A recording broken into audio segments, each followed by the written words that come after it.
Line is a conservative space for news, as objectively expressed in transparency in their comments. The Bottom Line is transmitted from Monday to Friday from 8 to 9 p.m. Indiana Radio, Latina 5.0, from Latinos to Latinos. The Bottom Line with the Gordils is sponsored by El Sueño Americano newspaper, best newspaper in analysis in the state of Illinois. With over 20,000 copies in each edition, El Sueño Americano is available in all versions: El Sueño Americano Lake County, El Sueño Americano Pilsen, El Sueño Americano Southeast, El Sueño Americano Aurora, and sooner in many more regions. El Sueño Americano, the other side of news, the best analysis in regional, state, and national politics. El Sueño Americano is your alternative information in championnews.net, the conservative voice for Illinois news and commentary on education, pensions, and politics. I have a wonderful special guest here for you today on the first segment of this radio show. His name is Jacob Kobe Hakalier.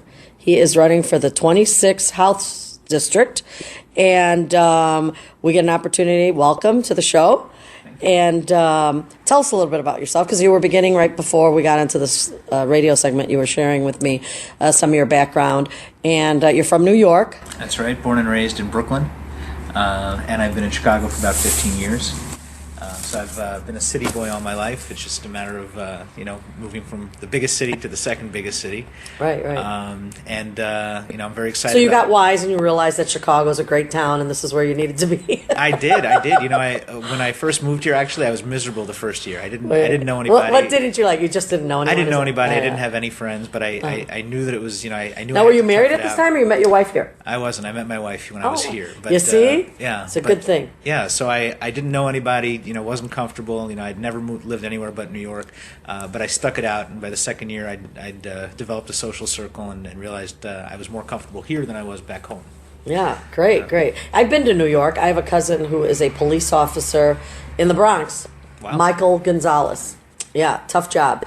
And I visited the Bronx, and a very interesting place to visit. I knew that there was something I should be concerned about when they said, just don't stand around the windows. Like, what? Stay away from the windows. I guess there's a lot of shootings that go on there, and so you shouldn't be standing near windows. It was really interesting while I was out there. Yeah. So, well, the interesting thing about New York and my upbringing there was, Now, where about New York? In the city? In Brooklyn, yeah. Oh, wow, okay. What I got to experience was a city from when I was born there in 1977 that was crime-ravaged, right. that was basically on the same level that Chicago is now, where tourists are warned about traveling to the city. And I got to witness an evolution from Mayor Koch to then David Dinkins as mayor, and then to Rudy Giuliani, who came in the early 90s. I liked Rudy Giuliani. And Rudy cleaned up the city. Rudy turned things around, and I got to see what good governance in action can actually do for the people. And that was an amazing thing. And then Rudy had his bad mistakes in life, and we all do. But you know what? But I'll tell you about Rudy Giuliani. First time I think most of America or the world became familiar with him was at the 9/11. Right. One thing I can tell you is I was watching when the plane hit the tower, the second plane hit the tower, and I actually started watching when they were still trying to figure out what was going on, when the first tower was hit. And so I was an early riser. My daughter was like 3 years old. And so, of course, she's up watching Barney and getting ready for everything, and I had the TV on in the kitchen. And I couldn't believe it, but when everything was going crazy, and of course my thought then shifted to Chicago. Well, what's going on here? There's airplanes. I said there's more airplanes, and I was a little worried about what was going on here. And the only leader, I did not see the mayor of Chicago on television cutting in, going locally, telling us to don't worry about it, everything's going to be okay, this is what we're doing, this is what we're not. Nothing. You know who we kept seeing on Chicago television? Was Giuliani. Yeah. Giuliani was going. Now, mind you, Chicago's one of the largest cities in America, okay, in California and other places. Where was everybody at? It was a day and a half before the Chicago government, the mayor of Chicago, it was like a day and a half before he actually came on. We did not see him till the following day. That whole day, we were waiting to find out what was going on. And Giuliani, to me, he became an American hero to me as he took charge, and he let us all know that everything was being taken care of and being handled. And so I became a Giuliani fan in 9/11. Never heard of him, knew anything. And so, yeah, he didn't make some great decisions later, but that still hasn't changed the thought in my mind about him. No. Everybody makes bad decisions sometimes in life, but he made the right one on that day. Great leadership is great leadership. And, I was already in Chicago on 9/11. I'd been here already about a year at that point. We couldn't reach any of my family till about 2 or 3 o'clock in the afternoon. So that was a good 6-7 hour stretch. Just the cell phones were bombarded.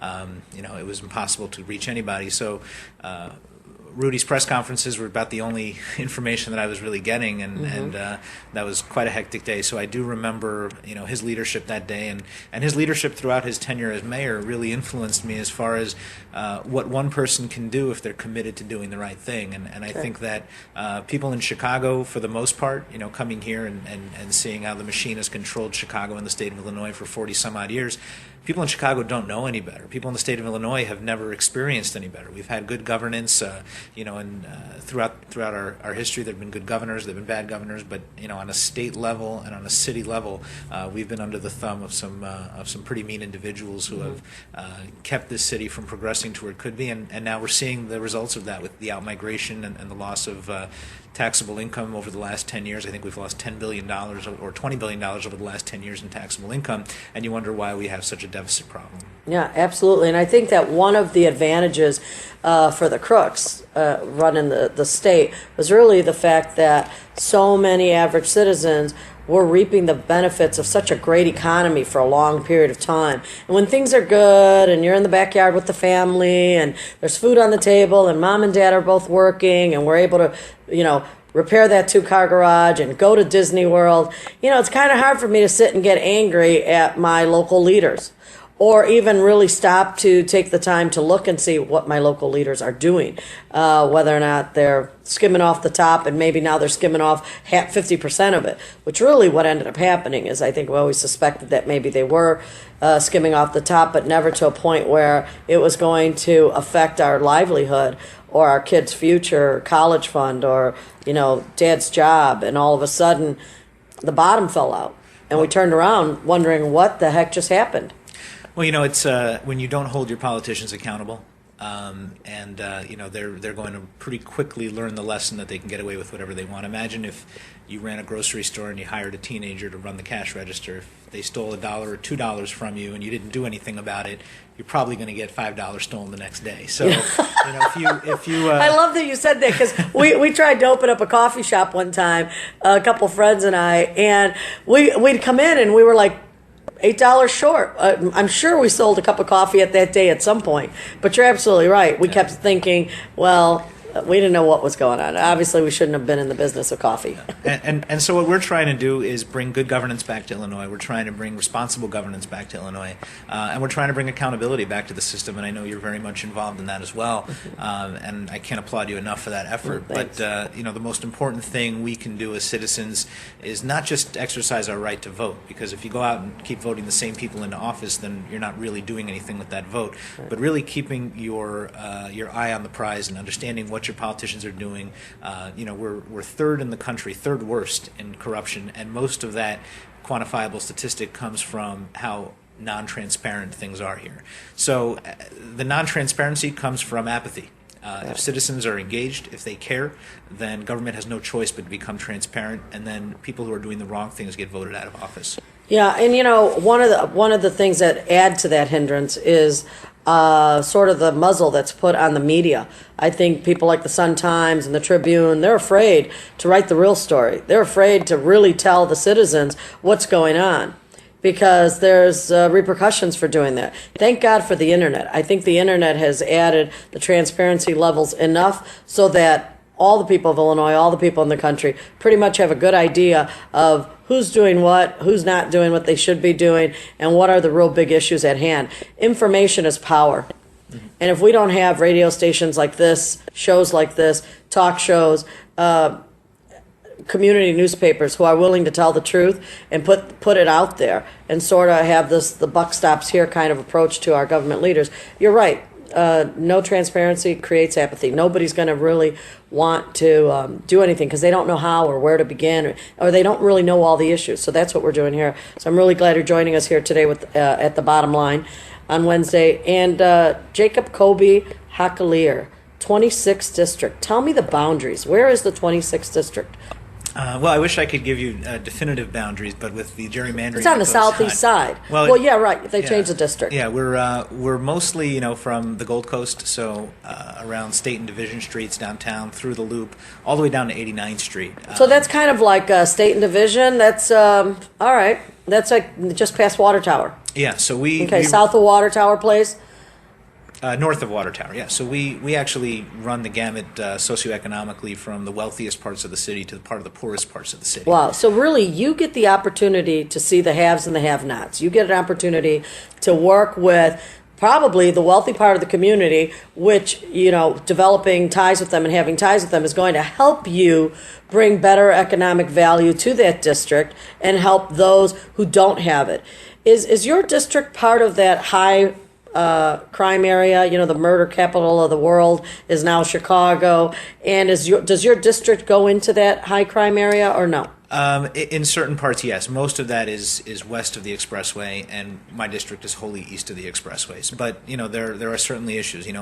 Idea Pendleton's shooting that occurred last year was in my district, and that was by the University of Chicago, right? That was actually in North Kenwood along the lake. So that was just north, about a mile and a half north of the University of Chicago. Right, which is Obama's area. Right. So right. So we definitely have our issue of gangs and crime and unemployment, and the unemployment statistics are staggering.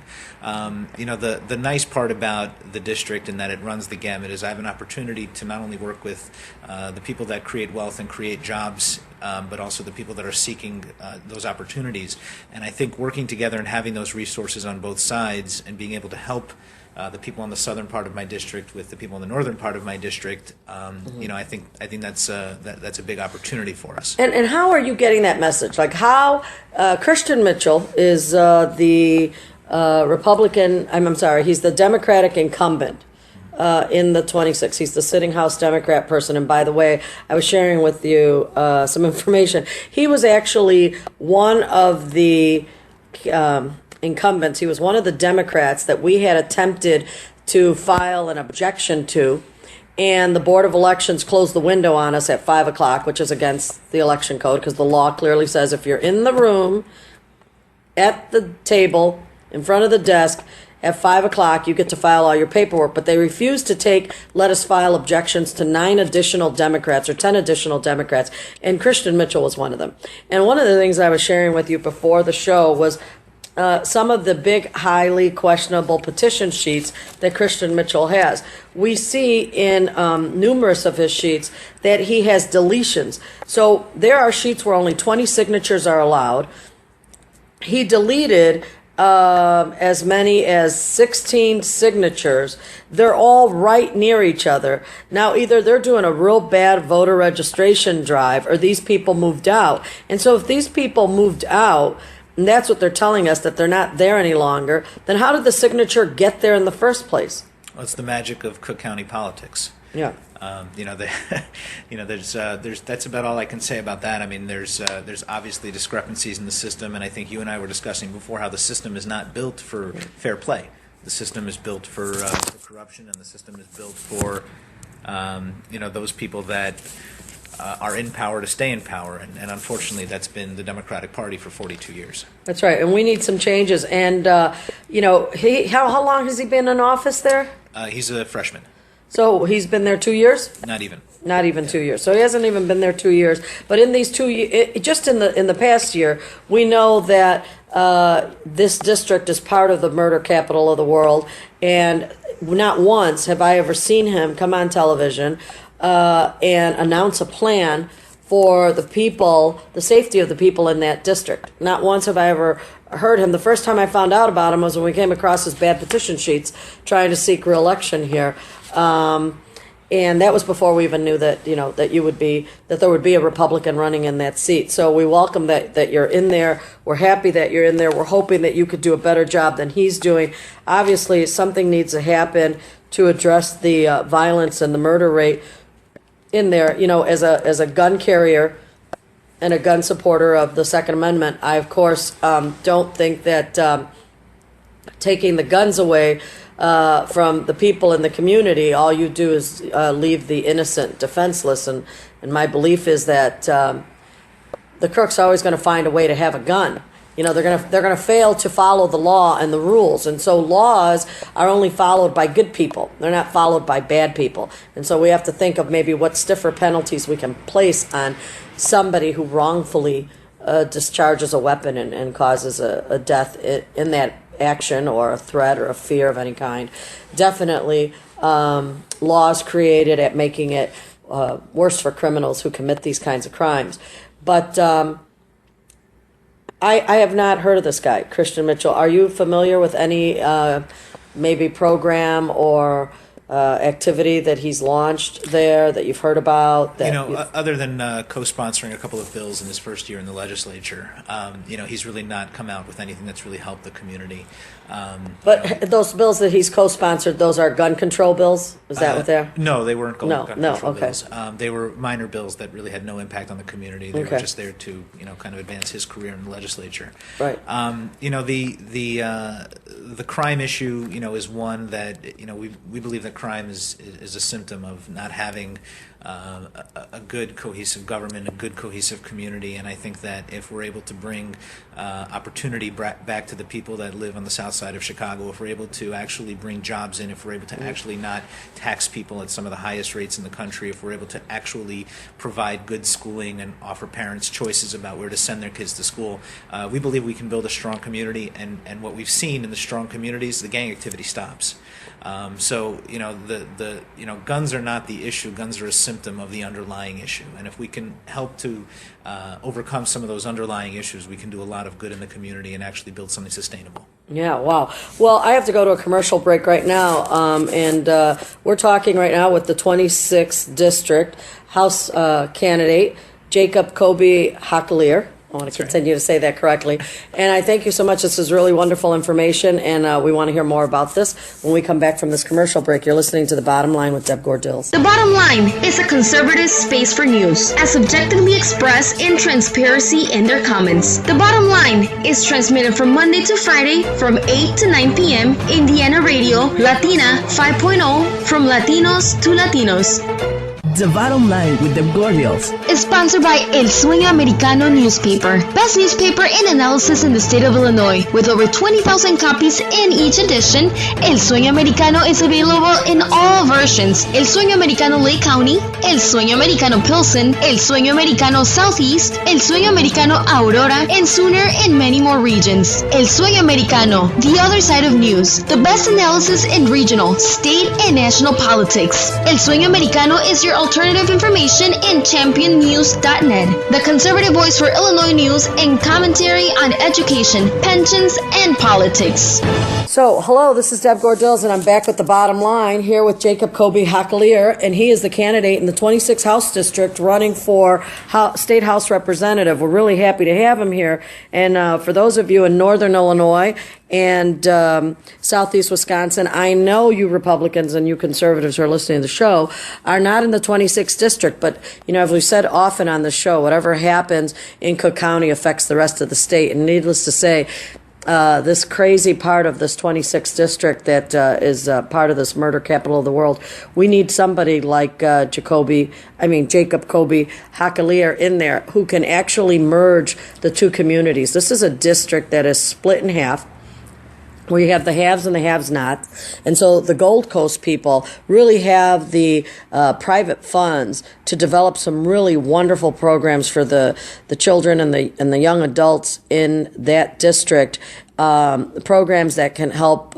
create a thriving community. And so we want to encourage that. And, in the year and a half, the freshman incumbent Democrat who has held that state house seat has not appeared to do anything. To the best of our knowledge, we have not heard him come out in defense or with a plan of what he's doing to make that community a safer community for everybody. You know, with it being part of the Gold Coast, Kobe, I think that we have seen repeatedly the mob flashes, those groups of young, confused kids that sort of roam in that Gold Coast area and causing fear or creating chaos or even vandalism. Mm-hmm. Obviously, this is sort of the meeting ground, the middle ground of part of that district flowing into the more affluent district, an area where it's beautiful. The Magnificent Mile is gorgeous. It's beautiful. Everything that it offers down on State Street, looking at the windows. These are things we want to keep for all the people in Illinois and all the people in the state, and even people from Wisconsin who want to come in. And so if you can donate to Jacob Kobe Hakalier's Republican run for House District 26, where can they get in touch with you to make a donation into your campaign? Well, the best, first of all, and feel free to call me Kobe. Everybody does. Okay. Unless you're one of my college professors. Yeah. But you can go to my website. It's www.friendsofkobe.com. And on there you can donate in one of two ways. And, I think we accept both PayPal donations and credit card on the website.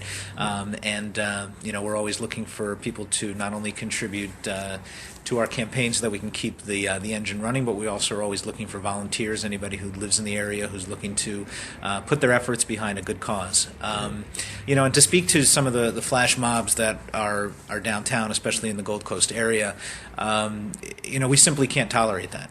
Those are areas that need to be protected because those are the hub of tourist activity in the city. We're losing population, we're losing our tax base. We can't afford to lose our tourist base. It's one of the beautiful things that we do have about Chicago. It's one of the reasons I want to fight so hard for Chicago.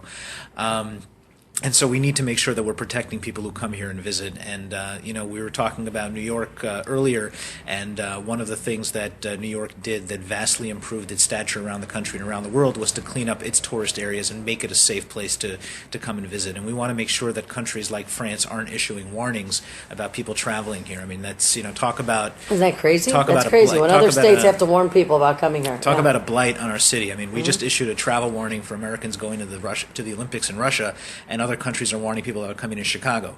We need to make sure we're protecting the people that live here. We need to make sure we're protecting the people that are visiting here. And we can only do that if our government is allocating resources properly. Yeah, and I don't know about you, but I just don't feel like our local government, and of course our local government are predominantly they're all the Democrats who are keeping the city safe. And they're not doing an aggressive enough job. I think every time there's a murder that goes on, the next thing you know is that the parent becomes a big advocate for them for gun control out in Springfield. I don't think that's the answer, because bad people are not going to follow the law. They're not going to follow the law whether you make it, I make it. It's so crazy, and we need to come up with something, some development. I love your approach that you're going to reach out to private funds and try to recruit these private funds to make things better for the entire district of the House District 26. That is fabulous. That is wonderful, because I think that I know often when I deal with donors, they constantly are saying, we want to help out, but we're not sure where to help out or how to help out, because we don't know where to put or invest our money in, and so I think that you sharing this information about what your plans are for 26 is really important. We have a candidate right next to you, and so we hope that you guys can work together too, who runs along the coast too, but further down south, and I think he drops right into the 10th ward, which almost is right at the end of the city limits on the southeast side. Yeah. Juan Antonio Diaz. And so, you'll get a chance to meet him, I'm sure, soon enough. Tell me a little bit about your background. I know we had a little opportunity to share. You're married with 2 children, and you just found out you're going to be Father for the third time. Well, we didn't just find out. We found out in August, right about 2 weeks after I decided to run. Oh wow! And at the time, it came as a surprise to us. We had decided, okay, well, we're gonna run for office, and we've got all these things that we want to do in life, and all of a sudden we found out a third child is on the way. Yeah, so, you got a baby now. You got to honk it down a little bit. So we're expecting a girl, and she's due. Now, what are your other two children? Girls? I have a boy and a girl. They're twins. They're going to be 9 in April, and the baby is due the middle of April. Right. Actually, the due date is my sister's birthday, so we're hoping we can give my sister a nice birthday present this year. Sure. Congratulations on the Thank new you. baby. How precious. I love it. Love it. Love it. I have 2 girls. How exciting and wonderful that is for you. And so you're from New York, and you came to Chicago, you met your wife, and you have 3 children. We talked a little bit about your parents and your family and your background and what that meant to you. And I know that's at the point where I said, hey, we need to get you on the radio show. Yeah. So, share with me about your childhood. Yeah, I mean, one thing we didn't actually touch on is I'm actually a first-generation American. Both my mother came here when she was 3 years old from Israel. She was born there, and her family settled in Cincinnati, Ohio. And her mother actually is my grandmother, who's still alive, 90 years old. My grandmother is she here? Your grandmother, who's 90? She's in Ohio. She lives in Brooklyn. They moved to Brooklyn. I believe it was in the early '60s. Okay. And the amazing thing about my grandmother is she's a Holocaust survivor, and she moved to Israel after World War II. And then from Israel emigrated to the United States, and almost immediately upon moving here started her own business. She was a caterer for about 40 years. Unbelievable. I mean, talk about a classic American success story of the American dream. Yeah. El Sueño Americano. Yeah, that's the name of my newspaper. El Sueño Americano, the American dream. Look at that. And she came here and started a business. My mother came here and started a business too, but she was born in Texas, and so you can't tell Texans that they're not their own country, although they seem to think. We'll talk about that later, but this is great. What is your grandmother's name? Pearl. Pearl. Yeah. And she lives with my mother now. She's, like I said, she's 90, and she's definitely seen her better days health wise, but sure. She's still sharp as a tack. I'm fortunate to be able to speak to her on the phone regularly and see her as often as we can get back to New York. Wow, what does she think about your run for the State House here in Illinois? She must be very proud of you. She told me to give him hell. I love it. I love it. Look at that fighting spirit and a Holocaust survivor. I'm so glad that you mentioned that. So many people tend to forget that it is very, very, and this is one of the main reasons why I believe in the Second Amendment right to bear arms, is that there was a big move in Germany to disarm the people of Germany right before the Holocaust. The reason they were able to take in and kill off families was because there was no challenge to it. There was no way, even if you were able to have a gun, you were the community as a whole was not armed. So as your neighbor, I couldn't defend you and help you shoot off anybody who was going to try to take our children. And so we couldn't band together as a community because years earlier, Hitler was able to convince us that in our best interest, we should be disarmed. In our best interest, to bring down the crime rate and to protect ourselves from bad people, we should all be disarmed and give up our guns and have these tight gun regulations and gun laws, except for, of course, the police, which in Germany later was turned around to be used against us to arrest us. So as an American, and I think I shared this with you, my last name is Jewish, so, I know I have that Jewish blood, maybe that's where it comes from, but I look at this and I say to myself, there is no way in America that we can find ourselves defenseless. And in Chicago, should never, ever consider being a gun-free city, much less a gun-free state. I'm glad with the new decision that was made in court that Chicago is not its own state and can't take the people's rights away from bearing arms. And so there will be thousands and thousands of Chicagoans have gone to get their gun license and gun cards. But this is one of the reasons, is because of your grandmother like Pearl, the Holocaust. I'm sure she believes in the right to defend yourself. And this is crazy. What's your whole thought on that? Because, being in Chicago, you're going to be confronted with gun legislation and in our best interest. Crazy. What are you thinking about it? I mean, what are your thoughts? Well, I want to make sure that I'm a defender of our Constitution, and I want to make sure that we follow the Constitution and the spirit of it and the letter of it. And I think those are both equally important. I think we need to, in a city like Chicago, make sure that we do it in a thoughtful way, and make sure that we don't do it in a way that protects the interests of one versus the interests of another. And I think for too long that's what we've done. Is we put the interests of the machine and we put the interests of special interest groups ahead of what the interests of the people are. And we can't let lobbyists dictate what our gun laws are going to be, just as we can't let politicians or unions dictate how our schools are going to be run. We need to make sure that we're doing things in a thoughtful manner, and I want to make sure that every citizen has the ability to defend themselves and to be armed if they pass the background checks that need to be passed in order to do so. Absolutely. I'm not saying let's just have flea markets and start handing them out in a covered wagon. There you go, everybody catch a gun. I agree with you. There has to be. We need to have a paper trail of where they're at. We saw how important that was to Perry Mason on television many years ago. In order to find out who that gun belonged to, they followed the paper trail. So, I believe in all that. Interesting you mentioned lobbyists and special interests. The bottom line is a conservative space for news, as objectively expressed in transparency in their comments. The bottom line is transmitted from Monday to Friday from 8 to 9 p.m. Indiana Radio, Latina 5.0, from Latinos to Latinos. The Bottom Line with the Gordils is sponsored by El Sueño Americano newspaper, best newspaper in analysis in the state of Illinois. With over 20,000 copies in each edition, El Sueño Americano is available in all versions: El Sueño Americano Lake County, El Sueño Americano Pilsen, El Sueño Americano Southeast, El Sueño Americano Aurora, and sooner in many more regions. El Sueño Americano, the other side of news, the best analysis in regional, state, and national politics. El Sueño Americano is your alternative information in championnews.net, the conservative voice for Illinois news and commentary on education, pensions, and politics. Today, if you have any interest in getting in touch with you, please call the radio station.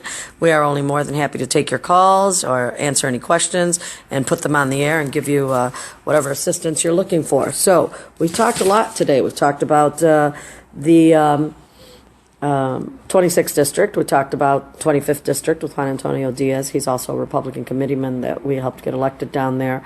And we've talked about the ballot boxes and where they come from. So they come from Venezuela. And we said that Argonne Laboratory has done research on them, that they can be manipulated. And so that a dictatorship country like Venezuela, communist, has access to the Illinois voting box is crazy and insane. But, this kind of getting an election, the ballot box for the state of Illinois in another country instead of somewhere in America really allows them to work with a communist country in deciding whatever they want to decide. I mean, it gives them a lot of advantages because truly an American company, a good, ethical American company, is not going to allow the manipulation of any votes or any election anywhere in the country. So I wonder how many other states have had that happen to be run by Democrats may all be operating under the same voting boxes. Well, this is a serious question. Serious question for Americans. If it's happening here in Illinois, if we have voting machines, voting boxes, electronic voting that's being manipulated by a third world communist country, Venezuela, and that's happening in the state of Illinois because then they can manipulate it and control it. And I'd hate to say that we're at the point where we need to bring in nonpartisan election monitors, but I think we're getting to that point in Illinois. And frankly, as far as I'm concerned, the machine can be made anywhere by any number of people. But what concerns me most is that when you walk into the ballot box, especially or the voting booth, especially in Chicago, and there are not genuine election judges there, or you have Democrats planting Republican election judges there. Which we do. I was involved in that process. We ended up getting rid of, there was a Republican committeeman in the 45th Ward. He fired every single one of his election judges, every single one of his election judges when he took office. And he replaced them with Republican election judges. Right now, today, in Ward 28, every single Republican election judge has a straight Democrat voting record. Today, right now. Yeah.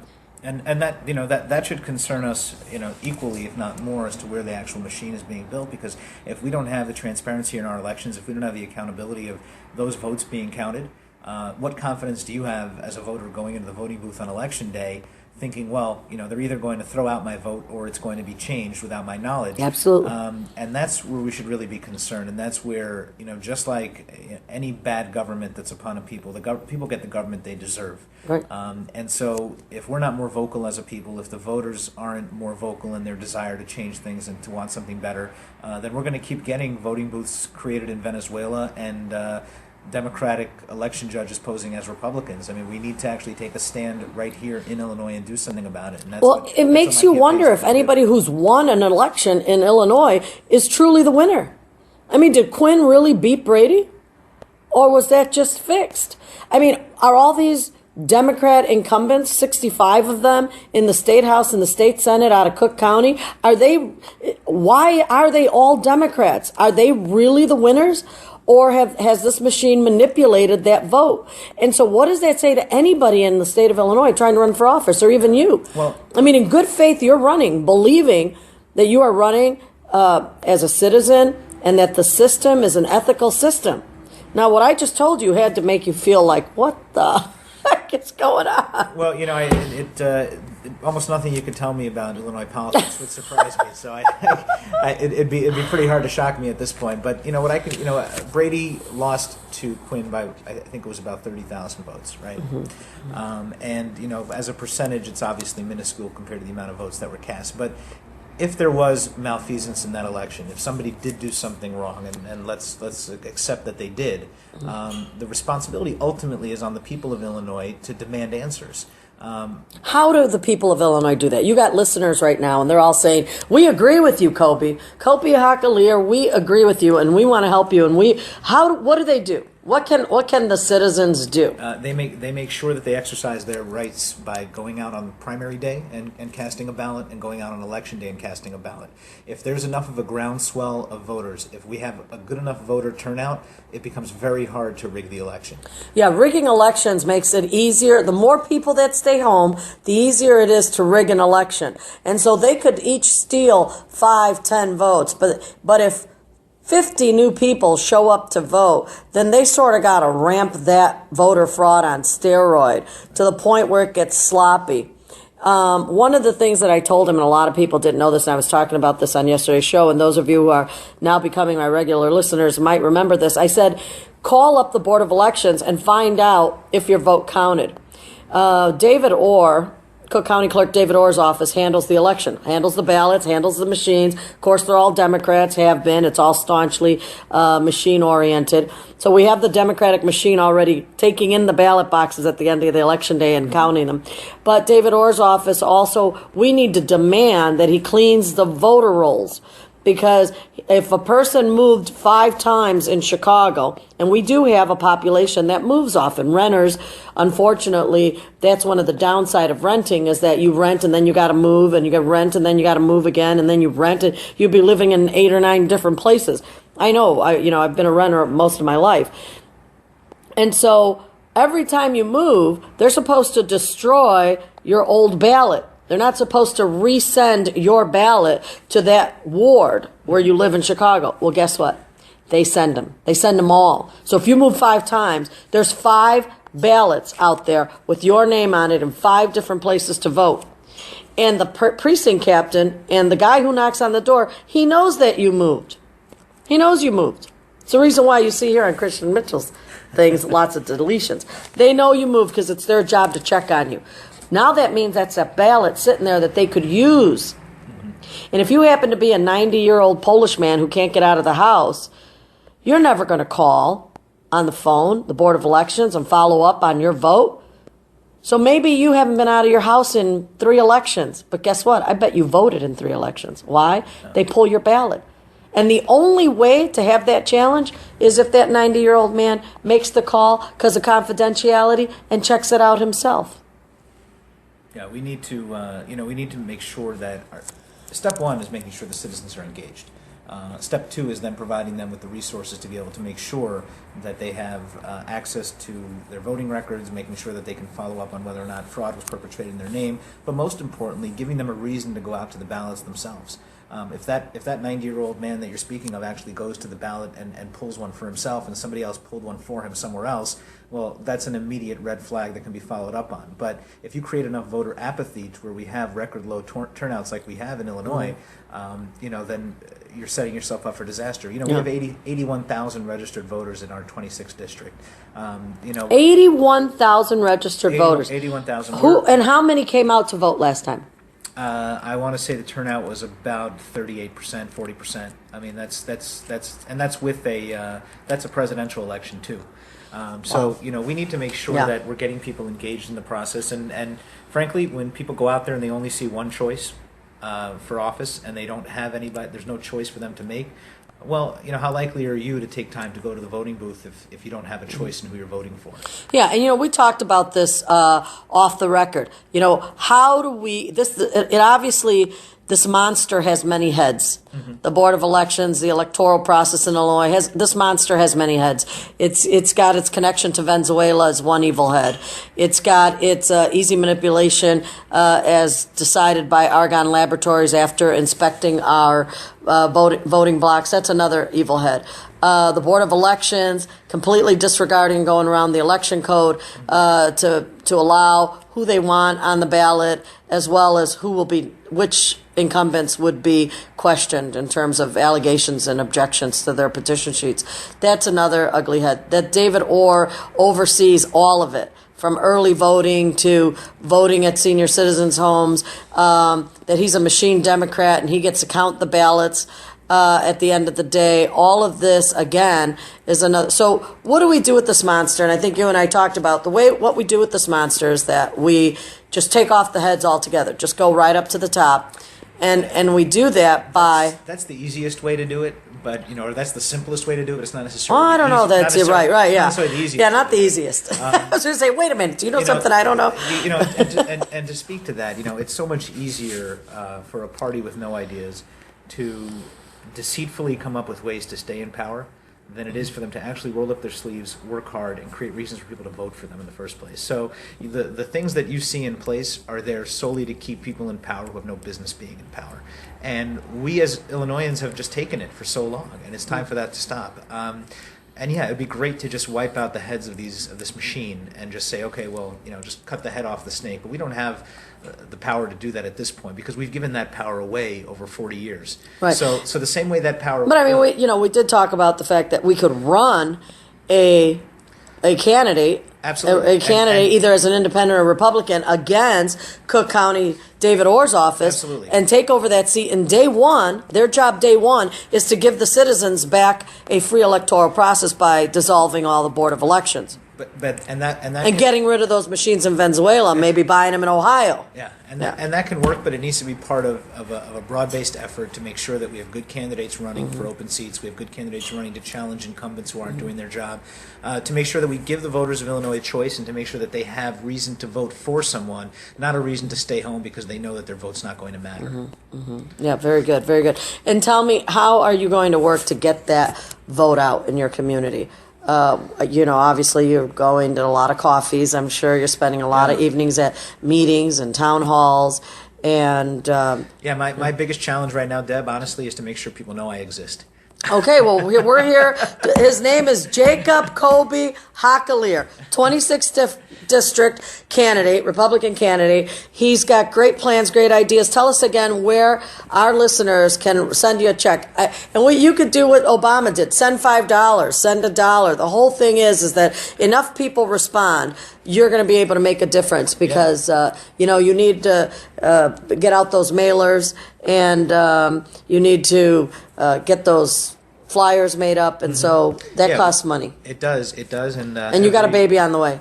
So just help this man. He needs some help. He's about ready to be a father again. Okay, where can they send that money? And hopefully in 18 years that baby can vote for me. But that's right. For now, I do need the help of your listeners, and you can go to friendsofkobe.com. So at Kobe is COBY, friendsofkobe.com, and there you can find out if you want to mail us a check. Our address is there, our email address is there. If you want to contact the campaign for any reason, you can certainly donate.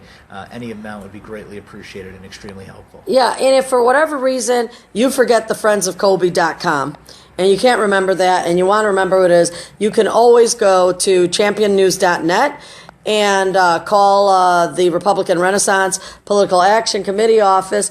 You can reach us at El Sueño Americano. Some way you can get in touch with us, and we will make sure that you get in touch with Kobe Hochelier. Thank you so much, Kobe, for being on the show. I wanted to talk about the lobbyist and the machines, and we were able to do that on the show. I will come back with a final segment to end the show in just a bit after these commercials. Thank you again for being here. Good luck on your campaign, and any way we can help you, you know that we're here for you. Thank you so much for having me. I enjoyed it. Thank you. Bye. The Bottom Line is a conservative space for news, as objectively expressed in transparency in their comments. The Bottom Line is transmitted from Monday to Friday from 8 to 9 p.m. Indiana Radio, Latina 5.0, from Latinos to Latinos.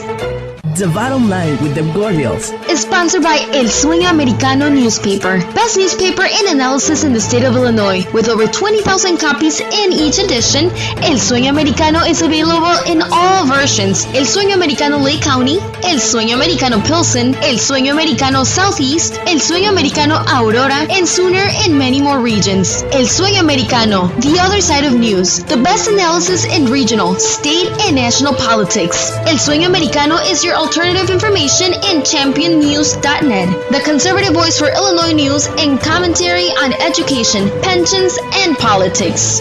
Hello, and welcome back to The Bottom Line with Deb Gordils. I know that we have been talking on the show today about the need to reevaluate the voting for the Democratic Party. And many people have awoken up from a bad dream and feel they're in some kind of nightmare in terms of looking at 10, 20, almost 30 years of dedicating your election day vote to the Democratic Party. And as we saw in the recent Al Sharpton town hall meeting that erupted and became an anti-Obama, anti-Democrat machine rally, there's a lot of discontented black community and residents who've been voting for Democrats who say they're no longer going to vote, that they need to vote for the people that are going to represent their interests. And Latinos are no different. I know that recently Latinos have been shell-shocked by the fact that they trusted and believed Luis Gutierrez to be the immigration leader, and he failed the immigrants, all the Latino immigrants, in his behavior. And it might be a surprise to many of you. It was no surprise to me. I was finally glad that he got busted. I was finally glad that the gig was up and Luis Gutierrez was seen for who he was, which was just a fake leader of the immigration movement. He was there to just hold the carrot over the Mexicans' heads and other Colombians and everybody else who needed immigration. And it was just a tactic to keep the Latino vote in the Democratic camp.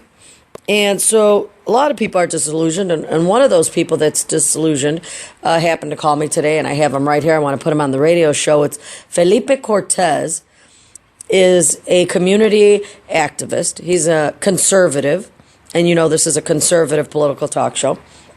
And so he is a conservative, and he's very disillusioned as we're quickly approaching a 2 million mark, I think, of deportations. That President Obama has deported more immigrants, more deportations under President Obama than the last 4 presidents of the United States combined. That's crazy. It's always been crazy. It's always been a joke, but I'm happy that Luis Gutierrez is now out of the picture and that the immigration movement can find itself a Mexican-American leader that can lead it and understand America, love America. Luis Gutierrez does not love America. He is almost anti-American. We can easily look at that by looking at his wanting to make Puerto Rico an independent nation, when we know doing that would put the United States in a military position, seriously endangering the people of this country and the border of this country. So let's go back to Felipe Cortez. Are you there on the line, Felipe? Hi, Doug. Yes, I'm here. Hi, how are you? I'm so glad that you had this chance to call me. Thank you for agreeing to be on the show. Tell me a little bit about yourself. Hi, Doug. Thank you again for having me. I've been working around in the community, doing community organizing and doing outreach and stuff like this. And within the past few years, I'd say probably about within the past 5 years, I've been pretty involved, mostly in the northwest communities of Chicago, the suburban communities. I actually live in Des Plaines, but most of the work that I do is more further west, like in the areas of Schaumburg, Hanover Park, Streamwood, Hoffman Estates, and all the way as far as Elgin. I've been mostly in these areas because this is where I've seen that where we have a higher percentage of immigrant people in these communities, but we have very little power. You know, even though I say immigrants, but not necessarily meaning undocumented, there is a lot of people who are actually, first generation U.S. citizens now, but sometimes we don't know exactly how to practice our civic rights of going out to vote, or sometimes we're just not informed, or we just don't know how to do it. So what I've been doing is I've been doing a lot of outreach. I'm actually part of an organization called Hispanic Americans for Community Leadership. And what we are, we're a network of business owners, of teachers, church leaders, and stuff like that. And we're all very disillusioned. Like I said, we're very disillusioned with where our government is at and what they're doing with how they're handling certain matters. And the one that I called you in regards today was to speak about the immigration issue that we have at hand. So tell me about that. Tell me, what is it about the immigration issue right now that scares you the most? Well, I think that we've been fighting this battle for trying to push our current Obama administration for immigration reform, but it hasn't gotten us anywhere. We've done tons of organizing throughout the whole country, from top to bottom, east to west, you name it, we've been there.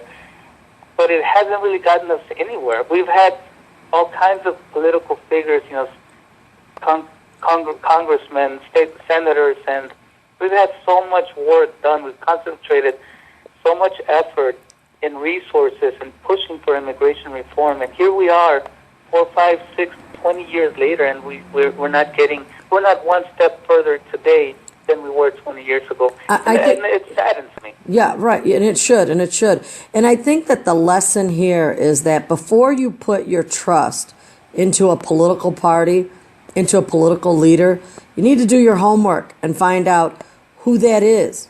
Who is that political leader? What's their track record? How have they voted in the history of their political career?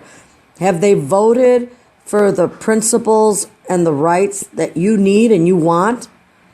Have they voted for bills and laws and regulations and policies that support your values, support your issues? And I think we've been blindly led. I mean, I think it was a blind leadership. I think they said the right things, and instead of doing a background check on them, we blindly followed them, and they have led us to nowhere. Yes, unfortunately for us, some of these people, they get behind the microphone and they sound excellent. They lead us to believe that these guys are bringing the answers to the table that we've been long waiting for, that we've been needing so much, that we've been hurting for. But in the end, they just haven't delivered, either because of lack of leadership skills or because of whatever the excuse might be. At the end of the day, they just have not delivered any kind of results, any positive results that are helping us. And speaking of the number of deportations, like you mentioned, Obama's administration here coming up in March is reaching its mark where they'll be probably very happily celebrating that they deported 2 million people within these past 6 years that he's been in office, and that's a very scary number. Because 2 million people. I hope that 2 million undocumented immigrants that are in America will celebrate in March that 2 million mark by taking away 2 million votes from the Democrats.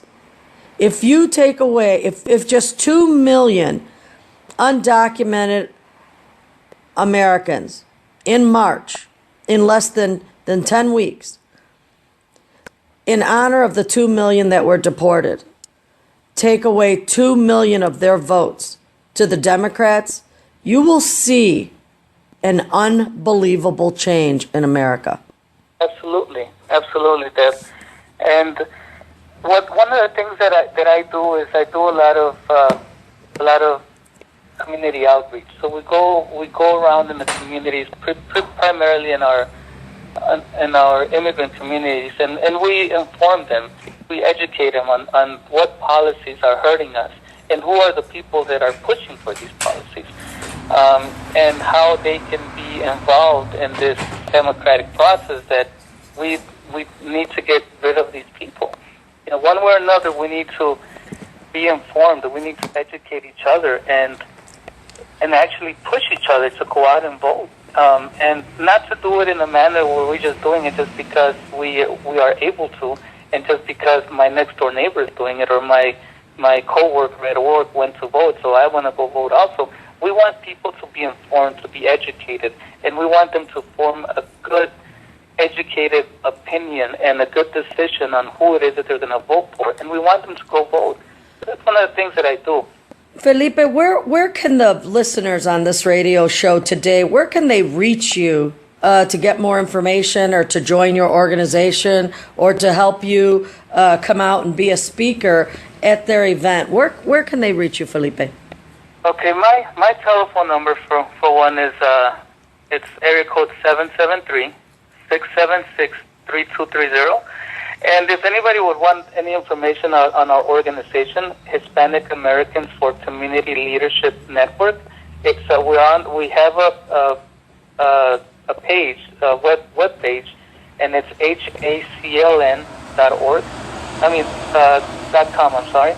So it's hacln.com, and we also have a Facebook page. So we in our page, either Facebook page or on the web page, we have tons of information on. For example, we're having a deferred action workshop coming up on the 1st of February, and it's all free. It's all these events are free. We've held citizenship workshops and things like that, and that's really what's helping our community move forward.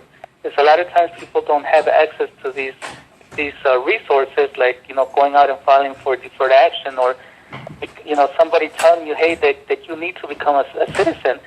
You've been a resident long enough. It's time to move on forward, and you need to be able to go vote, right? So right.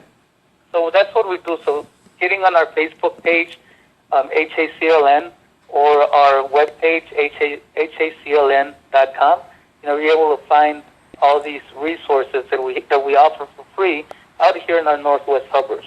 Right, and I think too that we've talked about forming a partnership with the Sueño Americano newspaper and getting your organization and your contact information in the paper.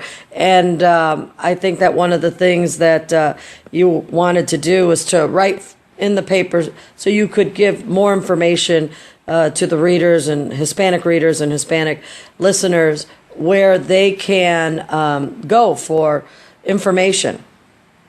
Yes, I'll definitely be joining you guys, and I'll be writing my humble thoughts and opinions on your newspaper, and we'll go from there. But I'm looking forward. I'm excited on putting my thoughts on paper, the little bit that I know, and just sharing it with everybody, because it is some astounding news. It's disinformation. For somebody to walk around and not know what's happening out there, how these communities are being targeted, how our people are being targeted. It seems like our government is at war with our immigrant community. How is it that our government insists that they have to continue deporting?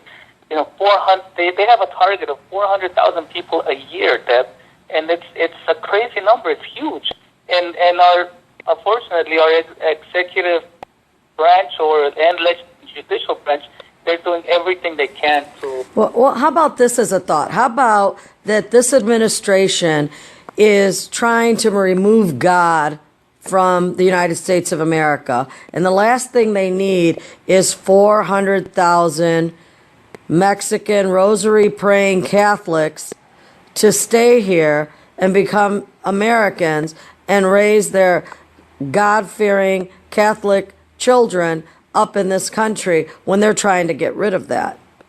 Yes, there's so many reasons. There's so many things. Of course, certain people want to maintain power, and certain political parties want to maintain power, and it's just a scary thought that they think that by getting rid of as many people as possible, as quickly as possible, they think that they're going to be able to keep a strong arm on politics. And we need to look at each other, like what we were talking about earlier. We need to look at each other and ask ourselves, what are we doing to stop this? What are we doing to make tomorrow better?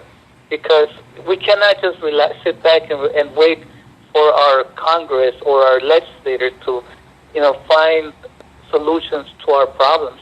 We need to look at ourselves and ask each other, what are we doing about it? Very good. What very am good. I doing? Yes. That's the bottom line. Is that unless we get informed and we get out there and start, causing all kinds, not causing all kinds of trouble, but unless we get out there and really work, yeah, they're not going to change. That's right. Well, I am so grateful that we had this time for you to be on the bottom line, which is the name of the show, here with me, and I look forward to having you on the show again.